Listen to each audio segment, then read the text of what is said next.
is-26 ta' Jannar, tifkira obbligatorja ta' San Titu u San Timotju Isqfijiet. Qari mill-Evanġelju ta' San Luqa, kapitlu 10, versi minn 1 sa 9. F'dak iż-żmien, il-mulej għażel 72 oħra u bagħthom 2 qablu f'kull belt u post fejn kien se jmuru. U qalilhom: il-ħsad huwa kbir, imma l-ħaddiema ftit. Itolbu mela lil sit il-ħsad biex jibgħat ħaddiema għall-ħsad tiegħu. Morru, araw, qiegħed nibgħatkom bħal ħrief qalb lil pub.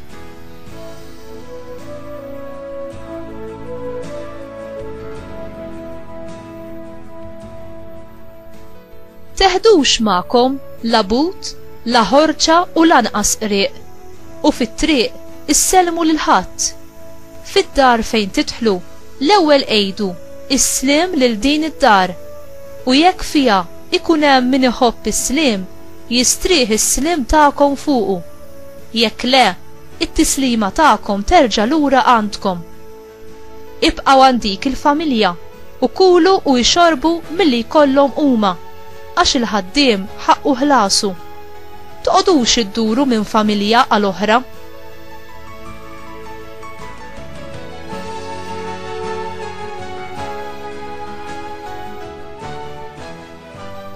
F'kull belt li fiha tmorru u jilqawkom, kulu dak li qegħdulkom qudiemkom.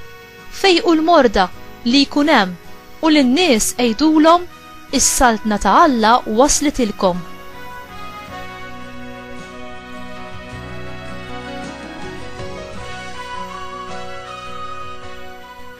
Il-kelma tal-mulej, tifħir lilek Kristu.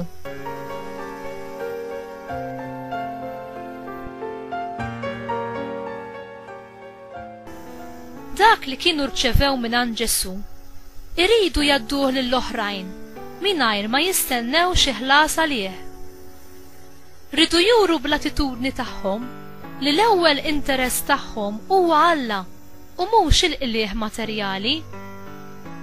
Ridu jisservu mingħajr skopijiet ħżiena, mimlija bil-karità u l-paċi u bis-sempliċità.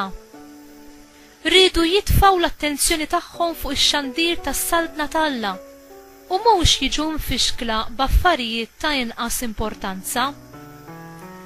Ridu jivvjaġġaw ħfief, jieħdu biss dak li kien l-essenzjal u jħallu warahom dak li seta' jiddistrattom biex ikunu jistgħu jikkonċentraw fuq il-ħidma tax-xandir tal-kelma ta' Alla. Kellhom jagħmlu dan ix-xogħol mhux għal dak li setgħu jiksbu minnu, imma għal dak li setgħu jagħtu b'xejn lill-oħrajn, mingħajr ma jistennew xi privileġġi speċjali jew xi forma ta' ħlas.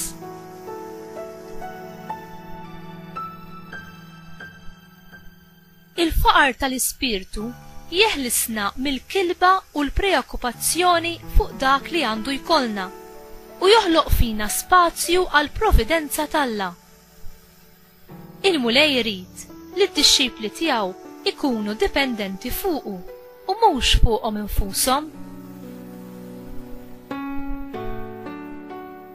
It-tieni, Ġesu qal: il-ħaddiem ħaqqu ħobżu. Hawn naraw verità doppja. Il-ħaddiem ta' m'għandux ikun ippreokkupat fuq l-affarijiet materjali, imma il-poplu ta' m'għandu qatt jonqos milli fid-dover tiegħu jagħti lil ħaddiem ta' Alla dak li għandu bżonn biex jgħix. Inti titlob għal ħidma tax-xandir tal-Evanġelju u tissapportja bir-riżorsi materjali tiegħek.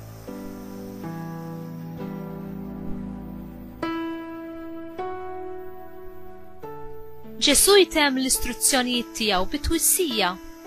Jekk in-nies tirrifjuta l-istedina ta' Alla, ikunu jġibu il-kundanna fuqhom infushom.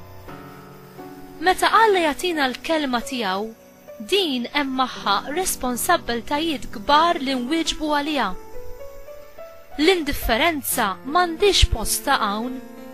Bil-mod kif inwieġbu għall-kelma, jew aħna favur jew kontra Alla. Alla jatina l-kelma tiegħu ħalli aħna jkollna l-ħajja fih. U jrid jaħdem fina u permezz tagħna għall-glorja tiegħu. Alla jaqsam il-kelma tiegħu magħna u jibatna biex inxandruha b'konvinzjoni u b'sempliċità lill-oħrajn. Int tagħti xhieda tal-verità u l-ferħ tal-Vanġelu bil-kliem u bl-eżempju tiegħek quddiem dawk ta' madwarek?